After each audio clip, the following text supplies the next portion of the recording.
Back when rock ruled the airwaves, these unforgettable one-hit wonders gave us timeless tracks, then vanished. Let's rewind to 1080s gems that deserve another spin. I got a little change in my pocket going jingle-lang-a-lang. You hear that line, and chances are you're already singing the rest. The Georgia Satellites came roaring out of Atlanta in the mid-80s with Keep Your Hands to Yourself, a twangy, guitar-driven throwback that sounded more like 1957 than 1987.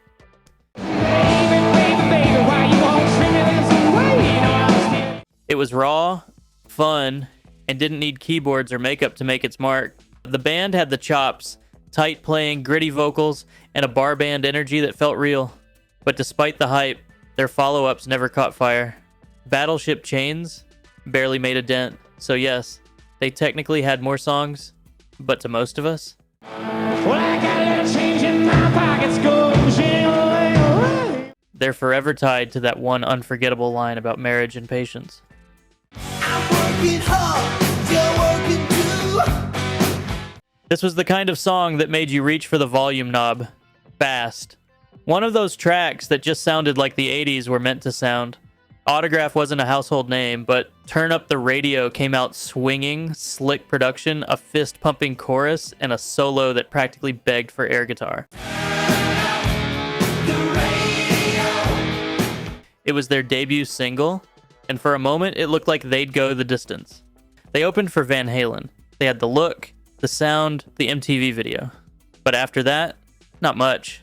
Later releases faded quick. They're a classic case of a band remembered for one high-octane anthem. And honestly, it's still a blast every time it comes on. Blood and Roses didn't sound like anything else on the radio in '86. It was darker, moodier, cooler. That opening bass line, you felt it in your chest. This was Jersey rock with a twist. The Smithereens brought a mix of British invasion influence and American grit, and Blood and Roses nailed that balance. It wasn't flashy, it was tight. The lyrics had weight, and Pat Dinizzio's voice carried just the right amount of weariness and soul. It didn't beg for your attention. It just owned its space. You'd hear it late at night on FM or radio, maybe driving home alone, and it stuck with you. A song with real atmosphere, built to last. Unlike the one-hit wonders featured, this channel is here to stay. So like, subscribe, and hit that notification bell. Don't turn around. It was strange, catchy, and totally unforgettable. After the Fire wasn't even a new band when this song hit. They'd been around since the early 70s, playing progressive rock in the UK, but in the US, no one knew them until this single exploded. She said, babe, you know I miss Jill and Joe and all my funky friends. Here's the twist. It was a cover. The original version came from Austrian pop star Falco, but After the Fire gave it a new wave makeover. English lyrics, punchier synths, and a slicker groove. Spike right here, 1, 2, 3. It's easy to see, but it's not that I don't care. So It felt different from the rest of the pop charts. A little mysterious, a little European, and just cool enough to make you feel like you were in on something. This one takes you right back to the summer of '86. Bright, clean production. That huge chorus. And yes, that's Bryan Adams on backing vocals. Glass Tiger came out of Canada with this massive debut single, and for a minute, it felt like they might be the next big thing.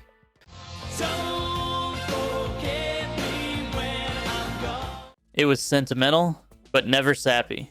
Hooky without being over the top. The song had that perfect mid-'80s mix of rock and synth, with a melody you couldn't shake if you tried. It showed up everywhere.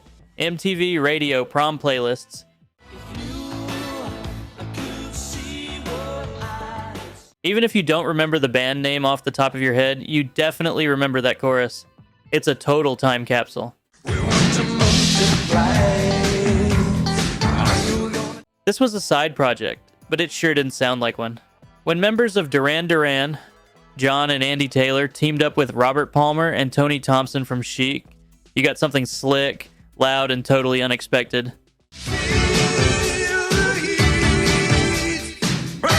Some Like It Hot hit hard right out of the gate. The drums were massive, the riff was bold, and Robert Palmer's vocals? Smooth and stylish with just enough edge. Like it's hot and some sweat when the heat is on. It was funk and rock thrown in a blender, and somehow it worked. The video was everywhere. The band looked sharp, sounded even sharper, and made a huge splash. For one track, this supergroup absolutely nailed it. In the dark, I like to read his mind. It wasn't just a song, it felt like a scene from a movie. Voices Carry stood out with its haunting melody, sharp lyrics, and that unforgettable line. Amy Mann's voice carried the whole track. Cool, restrained, but full of tension. You could feel the conflict bubbling under every word. It wasn't overproduced. It didn't scream. It simmered. The video helped too. A quiet woman finally standing up in a concert hall? It connected. It meant something. Till Tuesday may not have stayed long in the spotlight, but this song hit a nerve.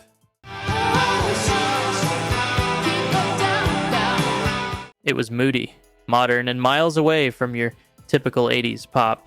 It still stops you in your tracks.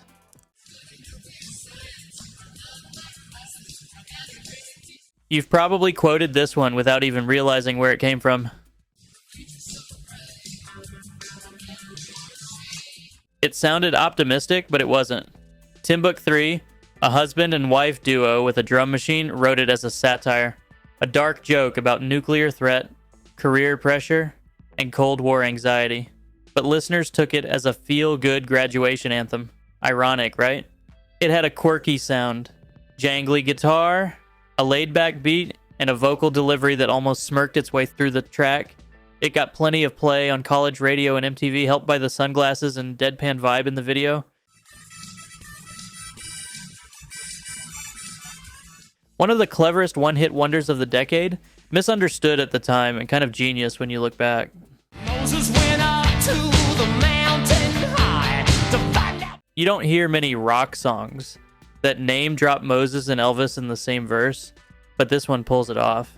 The Rainmakers came out of Missouri with a smart, witty brand of heartland rock, and Let My People Go Go was their moment. It took biblical references, mixed them with social satire, and delivered it all over a foot-stomping beat. The lyrics are sharp but playful, like rock and roll with a raised eyebrow. You gotta get your mind off your behind. Not exactly Springsteen, but definitely memorable. It charted number 86 on Hot 100 in the US, but became a cult favorite in places like the UK, where the band actually had more traction.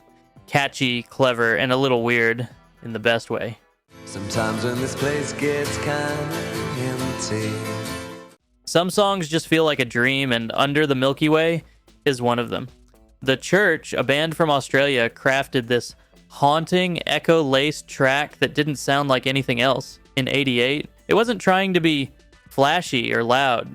It was slow, spacious, and mysterious. Wish I knew what you were looking for. That line hits harder than you expect. It's about longing, distance, and not quite having the words, wrapped in swirling guitars and that signature Ebo solo. It wasn't a huge hit at the time, but it lingered. Movies, TV, late night radio, it kept resurfacing. One listen and you're transported. It's not just a song, it's a mood, a moment that still feels untouched by time. Under the Milky Way tonight. These weren't just one-hit wonders.